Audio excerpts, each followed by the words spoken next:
Very good evening to all of you. And I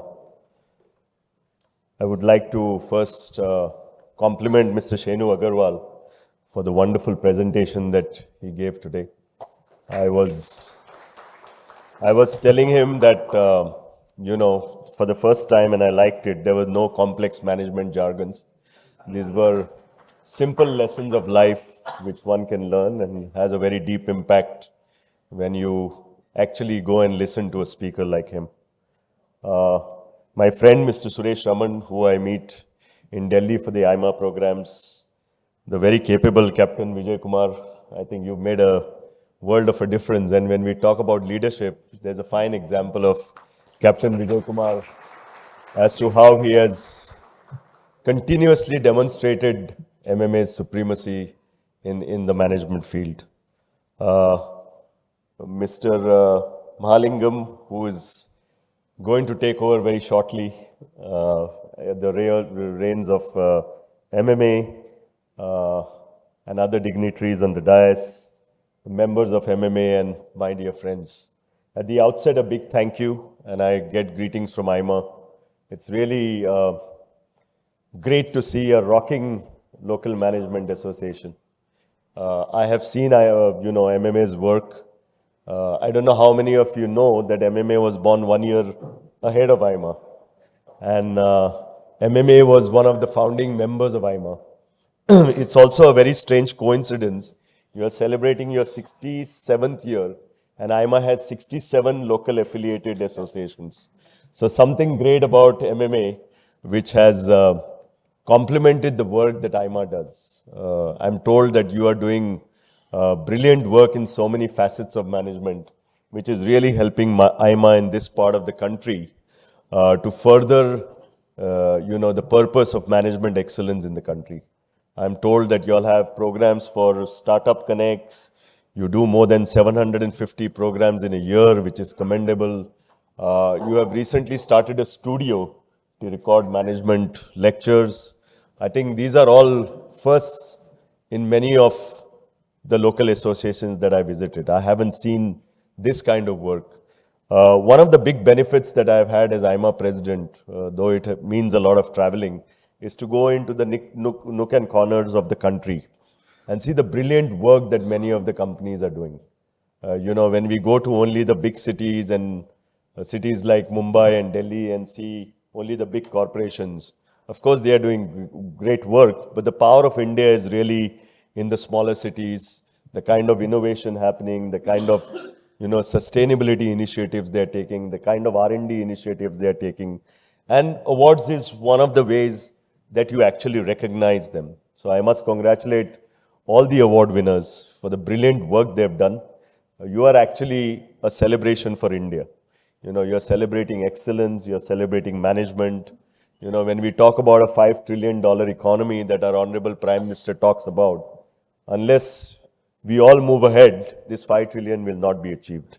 And these are fine examples of what brilliant work, whether it's Madras University doing doing work in the field of education and management, whether it is, a company that does, I know ISAB because I buy electrodes from them, or at least I used to. I don't know whether we still buy, but they do great work. Zoho does great work. There are so many others who have done amazing work. So my heartfelt congratulations to them, not only from my personal self, but also from IMA. I'm going to spend a few minutes in talking about my experiences, rather than again giving management jargon. I had a printed speech, but I'm going to not do that. But, because we all talk about leadership today, and my topic was changing leadership in changing times. These are really changing times, and I'll give you my personal experience. Unlike Mr. Shenu Agarwal, I'm not a professional, though I've tried to get as much education as possible. But I am a family, I am a family person who is the third generation of the family who runs businesses. And the kind of challenges and also the opportunities, you can't talk only one way, in our country is phenomenal. Because one way, we are connected to the whole world. And the other way, India is an outlier in many senses. I don't know how many of you all saw the body language in the US Congress House when our Honorable Prime Minister went. And it's not that they just want to make friendship with you for no reason. They know that India is a powerhouse. They know that India is a nation that will give their businesses an opportunity to expand their wealth, their market cap. So India is no longer ignored. And I think that's the good news. That's a great news for us, that we all have an opportunity to prove ourselves and to contribute to the country's GDP. But you must also realize that increasingly the world is getting into VUCA. We have volatility, uncertainty, ambiguity, complexity, whatever you call it. And that makes the life of a leader all the more challenging and all the more difficult. But there are solutions to all this. And the solution is to change your mindset. While keeping all the basics that Mr. Agarwal informed about clarity of purpose, clarity of role, human interaction, vision building, all these are given and these will never change at any point of time. But a leader today has to react differently in different situations. No longer you are his lordship in the company. You have to believe in shared leadership. You have to take your people with you. And I think Mr. Agarwal talked about it in some sense. Today, the lines of hierarchy are slowly disappearing. I tried to interview a very senior guy for one of my group companies about 2 weeks back. And instead of I telling him that this is what it is, he told me that I will do this. So, things are changing, whether it's work timings, whether it's hybrid models, and COVID has taught us a lot of things. It has demonstrated. But fundamentally, when complexity is increasing, as well as opportunity is increasing, how should a leader behave and how should a leader react in such complex time? So first is that you never fail to recognize your vision, And I'll give you an example of what happened. Our core business about 10, 15 years back was iron ore mining. We were one of the oldest families in Goa which did iron ore mining. It started from my grandfather's times. We had long-term contracts with Japanese steel mills such as Nippon Steel, JFE, all the top leaders of the world. It so happened, and we did this business very sustainably, very respectfully for a very long time. It just happened that China changed the rules of the game. And what was $30 became $130. What it also meant, it is challenged our values and morals, because there were competitors coming in overnight. They were bypassing all the rules and regulations. And they said that, look here, if your cost of ore is $20 and we can sell at $130, they abolished all these long-term contracts and they went to China and sold in the spot market. I was increasingly challenged by this. I had a dilemma, whether I continue to rake in the money that all the others are doing, or I should be different from them and also different from the others, and said that no, I will still make only $5 a ton instead of $105 a ton, but I will stick to my core business. It became increasingly difficult for me to continue when the whole world, or larger majority part of the world, was looking into it. And I'm talking this from a vision context, that generating wealth, as Mr. Agarwal said, while it's extremely important, it's not the only purpose in life. You are running your businesses for a purpose other than money. Money is a side effect. So what it challenged me to do is sell this business of mine. Though it was my identity in a lot of ways, it's like Tata's group selling Tata Steel tomorrow. It was iron ore mining. The family was known for two things, mining and football. Football still continues, but mining has disappeared. And why did I do it? Because it challenged my ethics and morals and the vision that the founders had set up. So I did sell the business at the most profitable time, but in 3 years, mining closed in Goa. Not that I was a visionary, not that I foresaw what was coming, but I stuck to my core values and beliefs. And I said that I will not move away, though the opportunity and the chance of making much more money was, I could see it in front of my eyes. But I said, that's not my main purpose. My main purpose was to deal with my customers. As Mr. Agarwal talked, that, and the customers weren't happy in the environment that was happening, or your traditional customers. So that's why I sold, and the rest was, as luck would have it, in 3 years, because of illegalities in mining in Goa, the government took a firm stand and closed mining. Till today, after 11 years, mining has not started in Goa. Now they are taking initiatives. They are running an auction and a transparent bid process. I think very large companies are bidded. Some of them have got the leases. So this is lesson number one, that whatever you may challenge by the VUCA world, please don't forget your beliefs and your values. You have to build those beliefs and values, and you have to sustain them. The second is changing Indian entrepreneur mindset. And I was talking to your president a few hours back before this. I said that one needs to look at a bigger mindset. How do you do that? Because we all run family businesses, or many of us run family businesses, and it's not easy to run businesses. I do salute to all of you for running your businesses in such challenging and competitive times. But when I said changing mindset, when I took over the business, it was largely a family-operated business. It was largely a family-controlled business.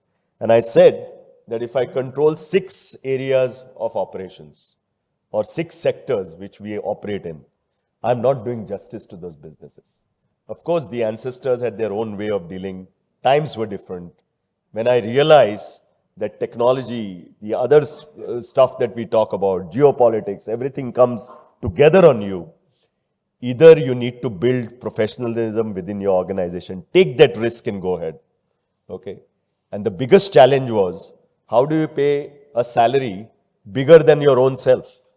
Because we all have egos. We as owners have egos. We say, I am the chairman of the company. If I am getting an X amount, how can my CEO get an X plus 1 or X plus 2 or X plus 3? I came out of that mindset.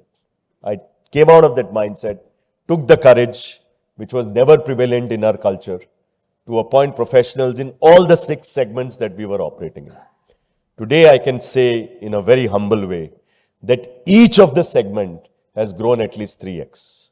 Because that's the kind of risk that one takes without disturbing your vision. And without disturbing your vision, you believe in empowerment of people.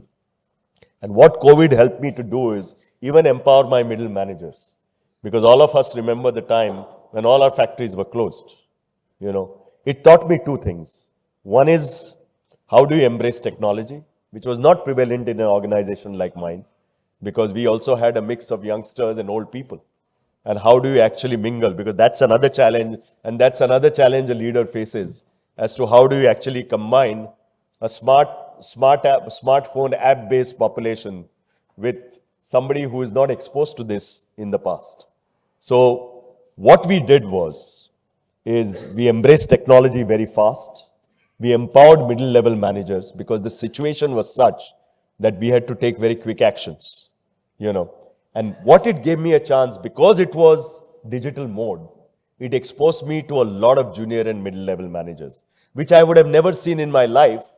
If I was in person in the office, I would meet only with my senior team with a lack of time. And that taught me another lesson, is take the risk and be much more open to the entire employee in the organization rather than your 3 or 4 key people. Send messages across board. Send messages to your lower employees, what you believe in. That's why I said in the beginning that one has to have a concept, however small or large you may be, of a shared leadership. Empower people, with your own experience of so many years that you ran your business. You will be able to determine who do you actually take a risk and empower with. But go below, 1 level below, go, the top -1, and start looking at people and empowering, start communicating to them. That builds, the younger generation today is not there only for money. Of course, money plays a very key determinant, but they want a purpose for your business. When youngsters join, they ask straight away, because none of the earlier generation used to ask this. Say, what's the purpose of your business? Where do you want to take it? And they are smart enough to realize when you answer, and some of the key pointers that they do and say, whether it's worth joining this organization, just because they are paying me well, that doesn't mean anything. if I believe in the purpose of the vision of the founder or the vision of the chairman, or I believe the vision of the promoter, if I believe in his management methods, then I will join. Otherwise, I'll not join. The third challenge that we face today is COVID has taught us how do we take care of our employees. Today it's no longer a cost. It's a dividend that you are paying yourself. Every time that we used to run earlier, we used to take labor as a cost, management as a cost. Today you can't think in those terms. COVID really put all of us in one plank. Me and my clerk could have got COVID and gone to the same ICU. Okay. So it taught us something that Mr. Agarwal talked about is simplicity. But how do you get it ingrained in the culture of your organization? Because everybody is at par. Everybody thinks the same way. So all it did is, when it came to so much pressure that we said we have to cut salaries of employees, we made sure that the middle level and the junior level, there is no cut. The cut was only at the highest level. It was not even a cut, it was a deferment, saying that if things improve, we will pay it back. But what I'm saying is that you need to take that risk and communicate with people, build the vision that you have got along with people and take them forward. Because today, the real challenge is how do you get them aligned to the organization? And the only way is to be true to yourself, is to be very open about it and believe that they are part of your organization and to deal. Earlier, the earlier style of management was different. I remember my grandfather days, they actually used to create a rift between two senior employees so that they gain. Today, the management methods have changed. Today, you are much more open. Something like your company today, I think everybody sits on one table and everybody discusses whether it's senior, junior. That's the new way of doing. Even the office structures are done in such a way that in many offices, cabins are done away with. They only have a sitting area and they have conference rooms. Because at the end of the day, it's about interacting with people, talking about people. So this is how, you have to try to change your leadership philosophy into being in embracing people. The fourth thing is, today you cannot ignore sustainability issues and technology. And I think many of us realize, we are small, we are not in that game, nothing will happen to us.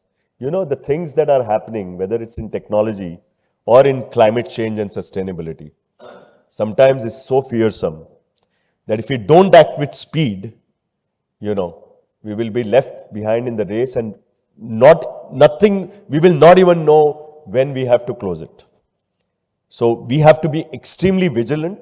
We have to start working on a plan. Now, somebody who's a 10,000 crore business and somebody who's a 100 crore business has different implications and different expectations. But at whatever size you are, you have to go to your drawing board and say, this is my technology, this is my production, this is what I produce. How do I make a difference to the environment and the global climate crisis? Today, you have to start with your own employees. You have to start with yourself and question your organization people that what are we doing jointly? For example, when we did not take this very seriously, and it only became mottos and slogans at board meetings and press conferences, we got pressure from the reverse side. Some of our customers are based internationally, and they sent us a great chart that where are you graded today in terms of all these issues in the ESG. Okay, and they gave us a timeline. They said, if in the next 3 years you don't come to our score, we will be constrained to discontinue your purchase. So this is the kind of pressure that is coming. Today it's international, tomorrow it's going to be national. Everybody is talking, we as a nation have committed, zero emission, net zero emission by 2070. Many of the countries have committed by 2050. We are still 20 years, but 20 years means nothing. What are we doing in terms of embracing renewable sources of energy? How are we changing transportation methods? I was talking to Mr. Agarwal earlier saying that, where is this drive for electric vehicles, start on a massive scale? Because they are doing, buses and commercial transport and vehicles So these are things that all of us at our own levels should look into and look at solutions rather than saying it is somebody else's problem. And, by the time it will come, it will be another 20 years, 30 years. Please don't think like that. The earlier you embrace these things, are better it is. And that's where, a leader has to change itself from in changing times. The last one that I want to say is about technology. Technology today, I don't know how many of you all use Chat GPT, and I'll give you a small example. One of my companies is listed, so I wanted to make a letter to shareholders because the annual report was supposed to be published. So I talked to my team because there's a research team which researches on, the industry, and they write on the industry, and then they write on the company.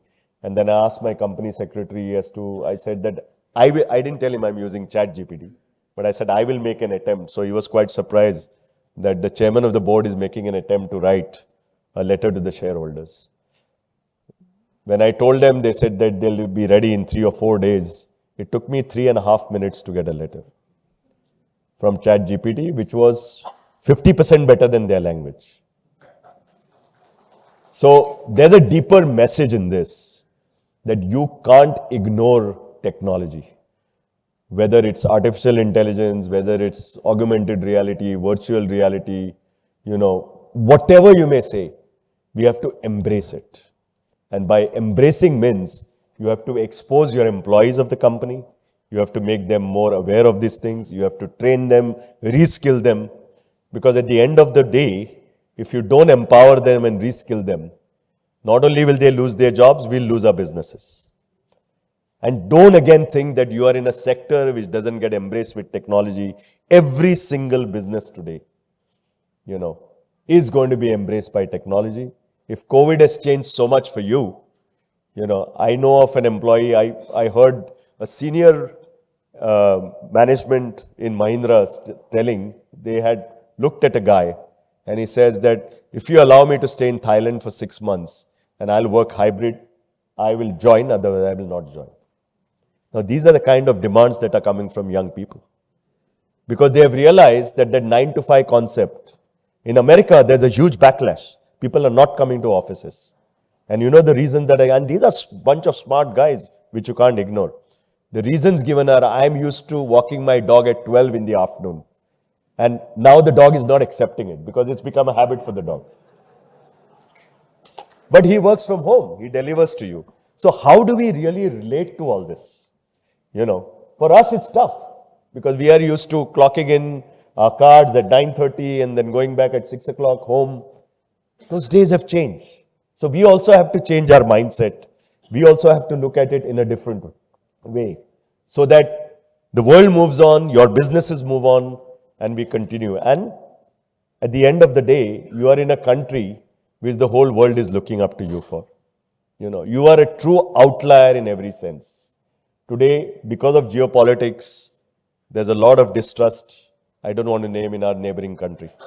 Okay. How do we actually, the challenge and opportunity for us is, how do we actually scale, our operations, our businesses, our education? The Honorable Vice Chancellor just now said that they have come in the 500, and no Indian, it's commendable that they have got that rank. No Indian university, including the IITs, come in the top 100. And there are 3 Chinese or 4 Chinese universities that come in the top 50, forget 100. So we have a lot of catching up to do.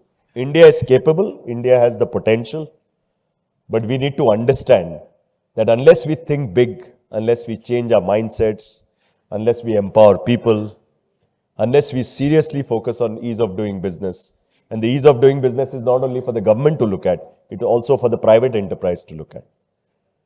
So these are some of the few issues that I encounter in my businesses, and I thought that I will share with you all. I just want to close with something that I read. I read Mr. Deepak Parekh's article in Economic Times a few days back, and I got some pointers from there, which I wanted to say at the end, because all of you all are leaders in some way.